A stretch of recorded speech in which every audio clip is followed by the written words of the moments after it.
계시록 4장 7절입니다. 지금 요한이 이제 하늘로 들림 받아서 수정과 같은 유리 바다 위에 보좌가 있고 그 주변에 이제 24장로와 네 짐승이 이렇게 있는 것을 보여주고 있죠. 7절, 첫째 짐승은 사자 같고 둘째 짐승은 송아지 같으며 셋째 짐승은 사람과 같은 얼굴을 가졌고 넷째 짐승은 날아다니는 독수리 같더라, 이렇게 했습니다. 네 짐승은 네 개의 다른 얼굴을 지금 갖고 있죠. 하나는 사자, 송아지, 사람, 그리고 독수리와 같은 그러한 이제 얼굴을 갖고 있습니다. 전 시간에도 말씀드렸지만 이 네 생물은 동물 가운데 네 개의 주요 창조물을 이렇게 대표한다고 그랬죠. 가축은 송아지, 황소나 그 다음에 야생 동물은 사자, 그리고 사람, 날아다니는 동물은 독수리, 이렇게 그렇습니다. 근데 이제 사탄은 양서류와 파충류의 그러한 파충류를 대표하는 다섯 번째 그룹이라고 그랬죠. 이것은 사탄과 적그리스도가 그래서 짐승이라고 불리는 이유인 것입니다. 8절 보겠습니다. 네 짐승들은 각각 자기 주위에 6개의 날개를 가졌고 안쪽에는 눈들로 가득하더라. 또 그들은 밤낮 쉬지 않고 말하기를 거룩하시도다, 거룩하시도다, 거룩하시도다.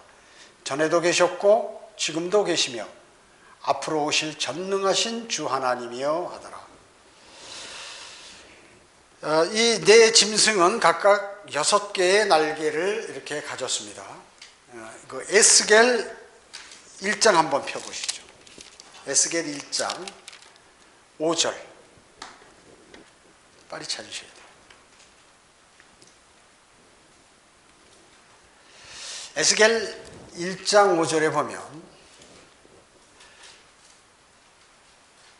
또 그 가운데 네 생물의 모습이 나오는데 그들의 생김새는 이러하더라. 그들은 사람의 모습을 가졌으며, 그렇습니다. 네 생물이 있는데 사람의 모습을 가졌다. 얼굴도 있고 어깨도 있고 목도 있고 팔도 있고 가슴도 있고 다리도 있고 이렇게 발도 있고 이런 사람 형태의 모습을 가졌다, 그 얘기죠. 즉 그룹들이 사람들처럼 보인다는 거죠. 마귀는 어떻습니까? 기름 부음 받은 덮는 그룹이죠. 에스겔 28장에서 그렇게 얘기했습니다. 이것은 사람의 모습이고 그리고 그뿐만 아니라 빛의 천사로 나타나게 됩니다. 빛의 천사로. 그래서 천사는 사람의 모습이죠. 사람으로, 남성이죠, 남성. 그래서 이 빛의 천사로 나타나는데 남성으로 그리스도로 나중에 나타나게 되는 것이죠. 여기 6절 보면 각기 네 얼굴을 가졌고 각기 네 날개를 가졌더라. 각기 네 얼굴을 가졌고 각기 네 날개를 가졌다고 이렇게 얘기합니다. 네 생물이 각각 하나마다 네 개의 얼굴을 가졌다는 거죠. 7절 보면요. 그들의 발은 곧은 발이며 그들의 발바닥은 송아지 발바닥 같고 그들은 광택나는 노새의 색깔처럼 번쩍이더라. 여러분, 소 봤죠? 소같이 다리가 굳게 쭉 됐고 마지막 발바닥은 송아지 발바닥 같이 굽이 있다. 두 개로 갈려져 가지고 굽이 있다는 것이죠. 그래서 송아지 발바닥인데 갈라진 발이다 하는 것입니다. 동물은 어떻습니까? 동물들은 이 발가락으로 걷죠. 발가락으로. 그리고 발굽은 뭐예요? 실제 발톱이에요. 발톱이죠. 여기 8절에 보면 그들의 사면에 있는 날개 아래에는 사람의 손들이 있고 그들 넷은 얼굴들과 날개들을 가지고 있더라. 얼굴도 다 있고 넷은 날개가 있고 그 날개 밑에 손이, 사람 손과 같은 이런 손이 있다고 얘기죠. 손이 있는 것입니다. 손들이 있습니다. 9절에 보면 그들의 날개들은 서로 연결되어 있으며 그들이 갈 때면 회전하지 않고 각기 앞으로 곧장 가더라. 이렇게 붕 떠서 가는 것처럼 이렇게 곧장 간다, 그 얘기죠. 우리가 성소 안에 보면 그룹이 있죠. 언약궤 있는데 그 위에 양쪽에 그룹이 있는데 그룹 날개가 이렇게 붙어 있는 식으로 서로 연결되어 있습니다. 그래서 회전하지 않고 앞으로 곧장 이렇게 간다 그 얘기죠. 10절에 보면 그들의 얼굴의 모습을 보면 그들 넷은 오른편에 사람의 얼굴과 사자의 얼굴을 지녔고 그들의 넷은 왼편에 황소의 얼굴을 지녔으며 그들 넷은 또한 독수리의 얼굴을 지녔더라. 무슨 말씀인지 알았죠? 그러니까 네모 반듯하면은 예를 들어서 이쪽에는 독수리, 이쪽에는 사자, 이쪽에는 사람, 이쪽에는 황소, 뭐 이런 식으로 얼굴이 있는데 보는 방향에 따라서 이렇게 틀리다 그 얘기죠. 각각 넷의 동물이 그룹들이 네 생물이 이것도 여긴 생물이라고 나오죠. 각각 네 개의 얼굴을 갖고 있는 것입니다. 자, 그러면 이제 여기 10장의 10절에 보면 에스겔 1장 10절에 보면 사자, 황소, 사람, 독수리 이렇게 나와 있죠. 우리 아까 요한계시록 4장 7절에 보면 마찬가지로 사자, 황소 대신 송아지 그리고 사람, 독수리 이렇게 나와 있어요. 자, 에스겔 10장 14절 한번 볼까요? 그 뒤로 가서 에스겔 10장 14절 14절에 보면 각기 네 얼굴을 가졌는데 첫째 얼굴은 그룹의 얼굴이고 둘째 얼굴은 사람의 얼굴이며 셋째는 사자의 얼굴이고 넷째는 독수리의 얼굴이더라. 자, 여기 그룹의 얼굴이 나오죠. 그룹의 얼굴. 뭐가 빠졌어요? 황소, 송아지가 빠졌죠. 그래서 이 그룹이 황소다 하는 것을 알 수가 있는 것입니다. 자, 그러면 북쪽 셋째 하늘 유리바다 위에 이제 보좌가 있는데 거기 하나님의 인격과 그리고 영광이 어떤 사람도 거기에 접근할 수 없는 또 볼 수 없는 비단에 주님께서 자정하고 계신다 하는 것이죠. 그런데 그 불멸의 생명, 즉 하나님의 혼이 그 혼이 있고 그 보좌 우편에 오른편에는 그리스도 예수께서 이렇게 앉아 계시는 것입니다. 그래서 보좌가 이렇게 있으면 그 주위에 네 그룹이 있고 그 네 그룹은 각각 네 개의 얼굴을 갖고 있죠. 즉 송아지, 사자, 독수리, 사람 이렇게 되어 있습니다. 그래서 얼핏 보면 이 그룹들은 어떤 모습? 사람의 모습이다 그 얘기죠. 사람의 모습. 한 가지 공통점을 갖고 있는데 그들 모두가 송아지 같은 발을 가졌다. 갈라진 발을 가졌다 그 얘기죠. 발굽이 이렇게 갈라져 있잖아요.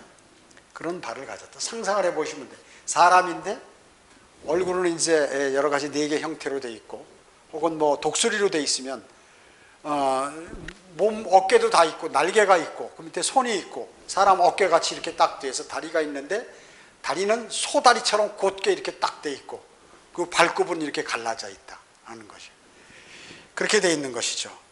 그래서 재림 때 이 그룹들이 보좌를 들어가지고 이 땅 위에 운행할 때 그들은 서로 이제 각각 네 개 얼굴이었는데 이제 동화가 돼가지고 각각 네 개의 얼굴로 바뀐다. 우리 요한계시록에 보면 이렇게 다른 네 개로 돼 있는데 이제 내려올 때쯤 되면 이것이 서로 동화돼서 한 생물이 혹은 한 동물이 네 개의 얼굴을 갖게 된다 그 얘기죠. 그래서 각각 네 개의 얼굴, 즉 황소, 사자, 독수리, 사람 이런 얼굴을 지닌다 하는 것입니다. 자, 어떻습니까? 창세기 1장 1절에서는 보좌 위에 다섯째 그룹이 있었죠. 1장 1절에서는 2절 이후부터는 문제가 생겼지만 1장 1절에는 보좌에 다섯 번째 그룹이 있었으나 지금은 없죠. 지금은 없습니다. 이 그룹은 사람같이 생겼죠. 사람같이 생겼고 송아지 갈라진 발처럼 생겼어요. 모든 그룹처럼 송아지의 갈라진 발을 가졌고 그리고 날개를 가졌고 두 뿔이 있습니다. 송아지니까 뿔이 있겠죠. 뿔이 있고 황소의 얼굴을 가졌다. 이게 사탄의 얼굴이다 그 얘기죠. 이 기름 부음 받는 덮는 그룹의 이름은 바로 뭡니까? 루시퍼죠. 이사야 14장 12절에서 루시퍼라고 얘기합니다. 즉 그의 머리에는 두 뿔이 있고 달리고 갈라진 발과 뱀처럼 뾰족한 꼬리를 가진 사람 모습인 것이에요. 그래서 얼굴은 황소 얼굴이고 뿔이 두 개 달리고 뒤에 뱀처럼 꼬리가 달리고 다리도 있고 사람 손같이 있고 다리 발은 이렇게 갈라져 있죠. 송아지처럼. 그런 것입니다. 이것이 바로 사탄의 만화예요. 사람들이 사탄을 그릴 때 이런 식으로 그리죠. 그래서 우리나라에도 도깨비 하면 뿔이 두 개 달렸던 거 이렇게 얘기하는 것이 바로 다 모든 것이 성경에서 나온 것입니다. 성경에서. 원래 이 그룹은 찬란한 빛의 후광 속에 있었고 지혜와 아름다움으로 충만했어요. 대단히 머리가 좋았다 그 얘기죠. 그리고 잘생겼다 그 얘기입니다. 머리부터 발끝까지 그뿐만 아니라 귀한 보석들로 덮여 있었어요. 아주 휘황찬란하죠. 하나님께 아시는 모든 것을 이 그룹이 덮는 그룹이 거의 다 알고 있다 그 얘기죠. 알았고 완벽한 미를 추구하고 있었다. 그 2부가 넘어간 거예요. 황소의 얼굴에 머리에는 두 뿔과 날개 달린 이제 빛의 천사였죠. 두 뿔이 달리고 날개 달린 빛의 천사. 또 4개 날개를 지니고 있고 보좌 위에, 즉 하나님 보좌 위에 딱 있어가지고 위치해서 하나님을 덮어서 보호하는 그러한 덮는 그룹이었습니다. 그래서 이 덮는 그룹이 죄 때문에 뱀이라 불리는 붉은 용으로 타락한 그는 이제 이 땅에 있는 사람들에게 금송아지 형태로 이제 숭앙을 받는 거예요. 숭배를 받는 거예요. 즉 경배를 받는 것입니다. 누구에게? 광야에서 이스라엘 백성들 아론에게 경배를 받고 또 이제 이스라엘이 솔로몬 이후에 왕국이 남북으로 갈려서 북왕국 여로보암이 바로 단과 베델에 이 금송아지를 만들었습니다. 그런 것이에요. 이 여로보암은 어떻습니까? 레위인으로 제사를 해야 되는데 레위인이 아닌 가장 낮은 그러한 사람으로 제사장을 만들었죠. 그래서 세상의 많은 사람들은 이 황소를 숭앙하는 거예요. 황소를 숭앙하는 것입니다. 바알 숭배자도 마찬가지죠. 바알이나 황소의 숭배자들로부터 이제 경배를 받았고, 누가요? 사탄이 그런 것이죠. 미국에 있는 그의 추종자들은 카보이라고 그러죠. 카보이. 영화도 많이 있죠. 애리조나 카보이 노래도 있고요. 이런 사람들은 바로 사실상 바알의 무리라고 이렇게 불리는 것입니다. 미국의 맨하탄 광장에 가면 큰 황소가 있어요. 황소가 있고 거기에 그것이 바로 금융가에 큰 황소가 있습니다. 그래서 사탄이 관장하는 것입니다. 영어로 바알은 불이라고 그러죠. B-U-L-L, 황소라고 합니다. 그래서 이 불이라는 단어가 들어가 있는 것들은 대부분 나쁜 단어들이에요.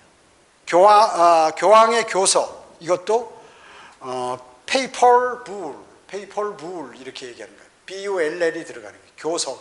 교서를 불이라고 불러요. 황소, 똑같은 단어예요.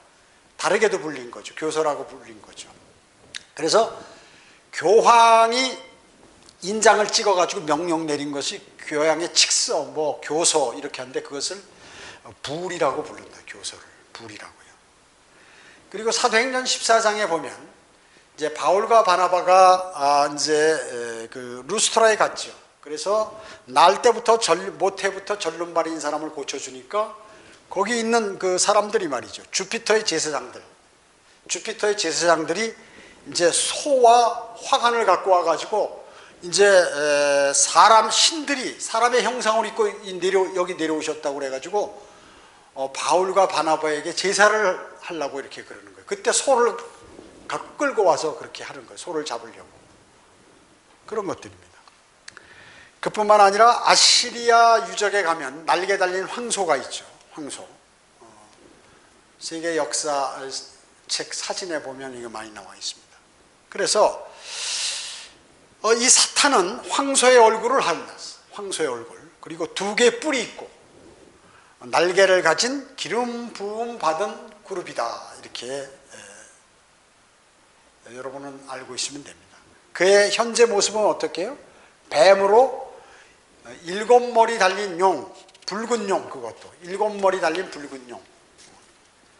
왜 붉냐 하면은 둘째 하늘과 셋째 하늘에 있는 그러한 기품 있죠.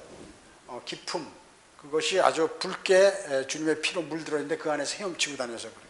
아무튼 붉은 용이라고. 붉은 용. 그가 세상에 나타날 때는 그룹이나 뭐 뱀으로 나타나지 않아요. 그럼 뭘로? 빛의 천사로 나타나요. 빛의 천사. 그렇기 때문에 사람들이 속아버리는 것이죠. 즉 33살에 아주 날개 없는 남자 그리스도로 나타나기 때문에 이제 사람들이 대환란 때 적그리스도로 나타날 때 그들이 알지 못하는 것입니다. 알지 못하는 것이에요. 그래서 이 사탄의 실체에 관해서 욥기에도 나와 있죠. 리비아탄. 그 다음에 이사야에도 나와 있죠. 그 다음에 에스겔 28장에도 나와 있고 곳곳에 이렇게 나와 있습니다. 그래서 이런 것들을 에스겔 또 1장 10장 이런 데 보면 오늘 찾아본 그 구절들을 보면 거기 그룹 하나가 있었는데 황소였구나, 없어진 게. 그것을 알 수 있는 것이죠. 자, 그러면 다시 요한계시록 4장 8절로 가겠습니다. 4장 8절. 여기 보면 거룩하다 거룩하다 거룩하다라고 그러죠. 거룩하다라고 8절. 거룩하시도다 거룩하시도다 거룩하시도다 이렇게 합니다. 거룩하시도다 세 번 한 것은 성부 하나님, 성자 하나님, 성령 하나님을 나타내는 거예요. 세 번. 그 다음에 그 뒤에도 여기 전능하신 성령 하나님, 주 성부 하나님, 하나님 이건 성자 하나님, 삼위를 전부 찬양하는 그러한 내용이 여기 나오게 되는 것이죠. 4장 9절 보겠습니다. 그 짐승들이 보좌에 앉으시어 영원 무궁토록 살아계신 분께 영광과 존귀와 감사를 드릴 때 24 장로가 보좌에 앉으신 분 앞에 엎드려 영원 무궁토록 살아계신 분께 경배하며 그들의 면류관을 그 보좌 앞에 던지며 말하기를 오 주여 주께서는 영광과 존귀와 권세를 받으시기 합당하시니 이는 주께서 만물을 창조하셨고 만물이 주의 뜻대로 있으며 또 창조되었기 때문이다 라고 하더라. 그렇습니다. 하나님께서 네 짐승들과 24 장로들의 경배를 받으시는 장면이죠. 멸관을 지금 주님의 보좌 앞에 던집니다. 이 던지는 게 뭐예요? 겸손의 표시고 또 영광의 표시죠. 겸손과 영광의 표시고 또 이 멸관이 주님의 것입니다. 주님이 제가 쓰고 있을 게 아니라 주님이 받으셔야 됩니다. 멸관을 던지는 거예요. 자, 그럼 왜 주님께 영광과 존귀와 권세를 받으시기 합당한가요? 왜냐하면 주님께서 만물을 창조하셨기 때문에 당연히. 그리고 그뿐만 아니라 만물이 주님의 뜻에 있으며 또 주님의 뜻대로 창조되었기 때문에 영광과 존귀와 권세를 받으시기에 합당하다. 모든 것이 그분 거고 그분이 만드셨고 그분의 뜻대로 하셨기 때문에 영광과 권세와 존귀를 받으실 그러한 합당하다 그 얘기입니다. 자, 이 창조주는 누구죠? 바로 예수 그리스도이십니다. 예수 그리스도. 신약 골로새서 1장 15, 16절에서도 예수 그리스도시라고 얘기하는 것이에요. 그는 보이지 않는 하나님의 형상이시며 모든 피조물의 첫 태상이시니 이는 만물이 그에 의하여 창조되되 누구예요? 예수 그리스도에 의하여 창조되었다.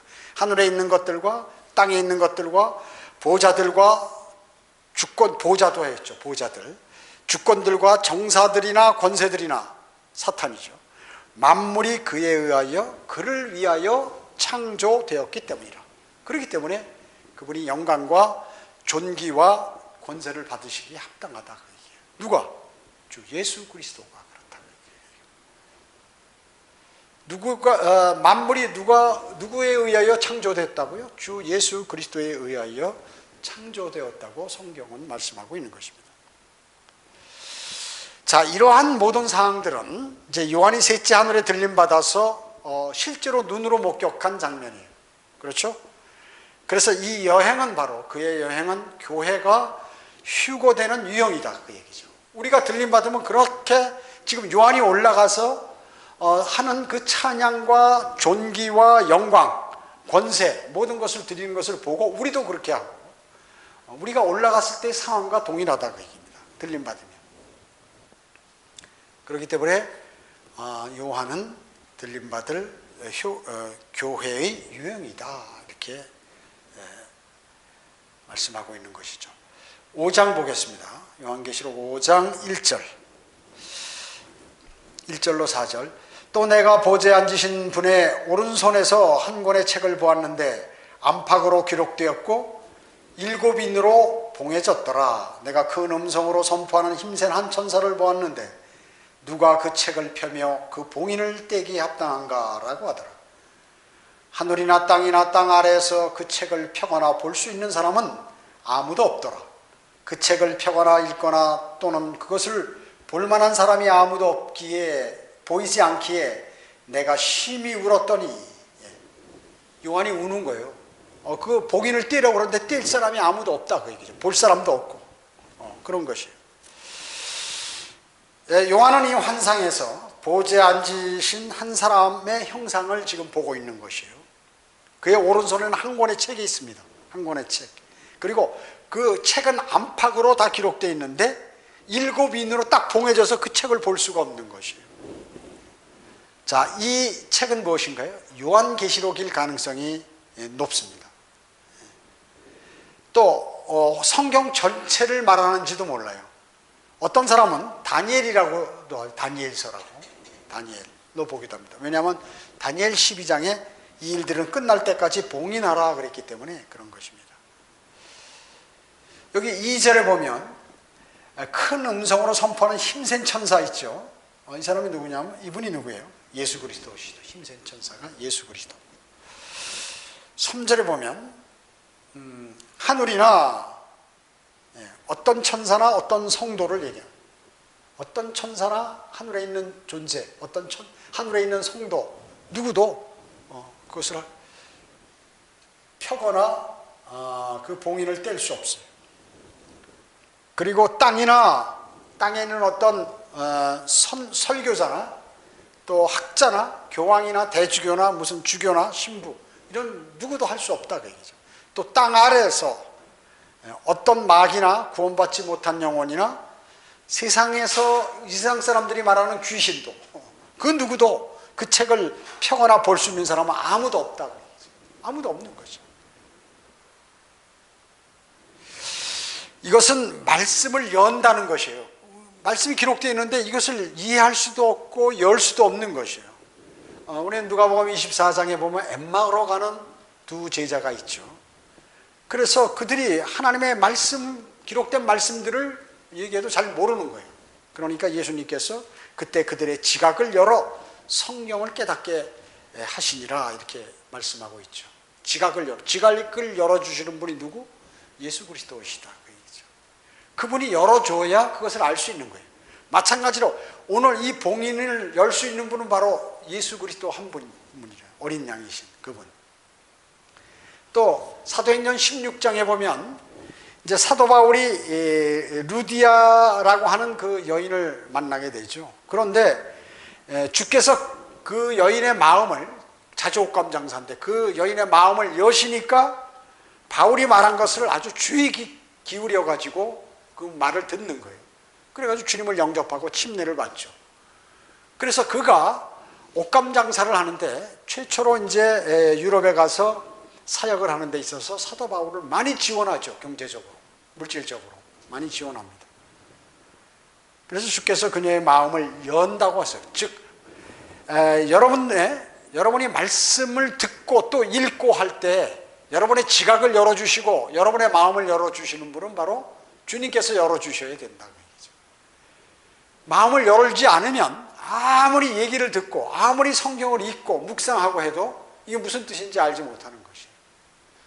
설교는 매주 듣는데 또 성경 공부도 매주 하는데 그게 무슨 말인지 잘 이해가 안 가고 그냥 지나가면 잊어버리고 이렇게 되는 것입니다.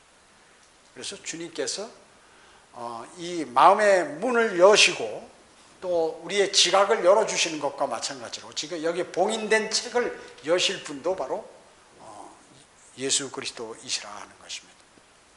여기 5절에 보면 그 장로 가운데 하나가 나에게 말하기를 울지 마라. 보라, 유다 지파의 사자인 다윗의 뿌리가 이겼으니 그 책을 펴고 또 그 책에 7 봉인을 때리라고 하더라. 유다 지파의 사자가 누구예요? 예수 그리스도죠. 주 예수 그리스도. 육신적으로 유다 지파에서 나셨죠. 유다 지파의 그런 상징되는 것이 사자예요. 울부짖는 사자는 뭐예요? 이건 사탄으로 되지만. 그 다음에 마태복음 1장 1절에 보면 다윗의 아들, 다윗의 뿌리가 바로 다윗의 아들, 즉 다윗의 자손에서 나신 그 유다 지파의 사자, 어린 양이라고 얘기죠. 예수 그리스도. 이겼다는 게 뭐예요? 주님은 어때요? 광야에서 사탄에게 이기셨죠? 시험 가운데서 예수님께서. 또 겟세마네에서 회복을 위해서 기도하셨죠? 부활을 위해서. 그리고 갈보리에서 어때요? 세상 죄를 이기셨죠? 세상 죄를 이기셨습니다. 그래서 그분은 광야에서나 겟세마네에서나 갈보리에서 모두 승리하셨. 이겼으니, 여기 이겼으니 5절에 다윗의 뿌리가 이겼으니 당연히 그 책을 여실 분은 또 봉인을 다 띄어낼 분은 바로 예수 그리스도시다 하는 그러한 말씀인 것입니다.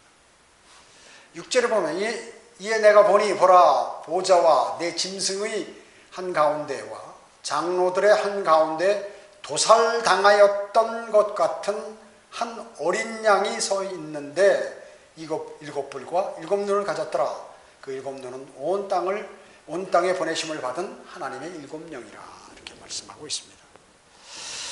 도살당하였던 것 같은 한 어린 양, 이게 뭐예요? 예수 그리스도께서 셋째 하늘에 가셨는데 이 상처, 상흔이 그대로 남아있다. 손목 여기에 못 박힌 자국, 창 허리 찔린 자국, 발에도 못 박혀 대못이 박혔던 그러한 상처가 그대로 남아있다 할 때 예수 그리스도가 바로 양으로 묘사되는 것이죠. 여기서 도살당하였던 것 같은 한 어린 양이다 그러죠. 누가복음 24장 39절에 보면 나의 손과 나의 발을 보라, 바로 나니라. 나를 만져보라. 영과 살은 뼈가 있으나 너희가 보는 바와 같이 나는 있느니라. 영은 살과 뼈가 없지만 너희가 보는 바와 같이 나는 있다 이렇게 얘기하고. 그래서 예수 그리스도께서 부활하셨을 때 모습이 어땠나요? 이 창으로 찔린 허리, 여기 갈비뼈 밑에, 5번째 갈비뼈 밑에, 그 다음에 이 못 박힌 자국이 그대로 있었죠. 부활하신 다음에도 없어진 게 아니에요. 셋째 하늘에서도 역시 요한이 오늘 보니까 도살당한 것 같은 그러한 한 어린 양 예수 그리스도를 보니까 그 상흔이 그대로 남아있다 그 얘기죠. 구약 스가랴 13장 6절에 보면 어떤 자가 그에게 말하기를 내 손들의 이 상처가 무엇이냐 하면 그가 대답하기를 그것은 내 친구들이 집에서 받은 상처라 하니라. 그래서 주님께서는 이 셋째 하늘 영원 세계까지 이 상처가 못자국과 창자국이 그대로 남아있다는 것을 우리가 알 수 있는 것입니다. 그리고 여기 보면 7 영은 아시죠? 이사야 11장 1절로 3절에 나와 있고 요한계시록 4장 5절에 나와 있는 7 영인데 7 눈은 7 영이라. 하나님의 7 영. 주의 영, 지혜의 영, 명철의 영, 계획의 영, 능력의 영, 지식의 영, 주를 두려워하는 영, 이렇게 7 영을 얘기하는 것이죠. 자, 지금 요한이 셋째 하늘에 올라가서 그룹들과 그 다음에 장로들이 찬양하는 것을 보고 이제 그 보좌에 앉으신 분이 있는데 그분이 이제 한 권의 책을 오른손에 들고 있는데 거기에 봉인이 되어 있죠. 7 봉인으로 7개나. 봉인을 아무도 뗄 사람이 없는 거예요. 그런데 그 떼실 분이 바로 주님이시다. 요한이 막 울었죠. 없어서 저거를 떼어야 되는데 저거를 열어서 전에 있는 주님의 말씀, 위대한 말씀을 이제 다 알려야 하는데 답답한 거죠. 울었더니 이제 한 장로가 유다 지파의 사자 다윗의 뿌리가 이겼으니 그분이 이제 7봉인을 책을 펴고 또 7봉인을 때리라 이렇게 말씀하고 있는 것입니다. 이제 그 뒤에 그러한 내용들이 요한계시록의 내용들이 이제 다 전개가 되는 것이죠. 전개가 되는 것입니다. 그것은 다음 시간부터 하도록 하겠습니다. 기도드리겠습니다. 위대하신 아버지 하나님을 찬양합니다. 주님은 온 우주를 창조하시고 세상의 모든 통치자들을 관장하시며 또 세상의 역사를 주관하십니다. 그리고 모든 사람들의 죄들을 낱낱이 기억하고 계십니다. 그리고 그분만이 모든 것을 다 하실 수 있습니다. 주님이 온 세상과 우주를 창조하셨기 때문에 또 그분을 위하여 창조되었기 때문에 그분이 주인이시고 주님께서 당연히 존귀와 영광과 찬양을 받으시기에 또 권세를 받으시기에 합당하십니다. 저희는 늘 그래서 주님께 경배드리고 또 주님의 말씀에 경청하고 또 주님의 인도하심에 따라 살아가려고 노력하고 있습니다. 각자 흩어져서 기도할 때에도 주님께서 함께해 주시옵기를 바라오며 다시 오셔서 저희를 데려가실 주 예수 그리스도의 이름으로 기도드립니다. 아멘.